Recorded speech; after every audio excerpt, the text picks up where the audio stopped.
Hello, it's Kim Butler. I'm going to do a quick discussion on the idea that you should never pay cash. So I'm going to use the automobile purchases calculator inside the Truth Concepts calculator system to take a look at this issue. And it comes up, this idea that you should never pay cash, because we learn that our own cash has a cost, or we could say our own cash has a value. And this is a tough thing to get our arms around, but it's a really important one. And its most easiest description is using cars, something that at least in the year 2021 everybody buys. Could change in the future, who knows? But typically a family is buying a new car every 4 or 5 years, and we want to take a look at the idea of cash for cars and what that costs. Now, I need to tell you up front, there's not necessarily a solution for this problem. Nevertheless, we can prove numerically and measure the problem. All right, so let's begin. We're going to take a look at a 25-year period of time.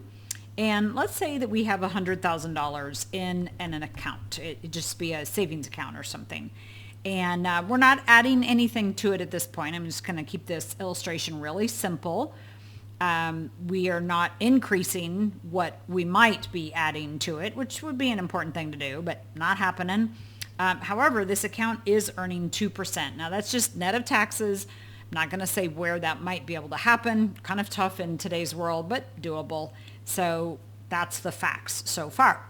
Now, we want to buy a car right away. So we're going to say that the first auto purchases is happening within the year, and we're just going to buy a $50,000 car for today's example. So what you'll notice right away is that we have just a single car of $50,000, and yet over the 25-year period, the true cost of that car is $82,000. Well, why is that? It is because we have removed $50,000 from a 2% account that can now not grow for 25 years. And so that $50,000 ends up costing over a period of time $82,000.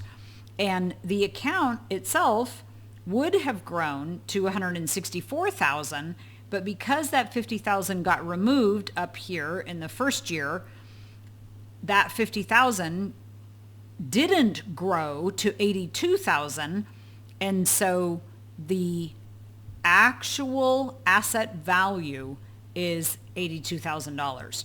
Let me just change this up a little bit and use a $40,000 car so we don't have the exact same numbers. I think it'll make it a little bit easier. So now our $164,000 account, only because of the $40,000 that was not in there during the 25-year period of time, only has a value of $98,000. It's a little easier way to look at it.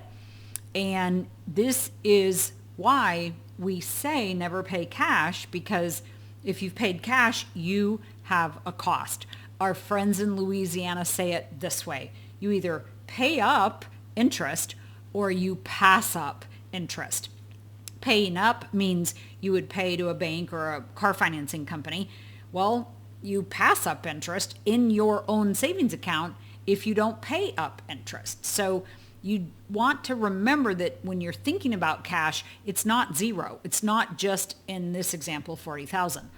Well, let's take this just a little bit further and understand that a typical family is maybe buying a new car every 5 years or so.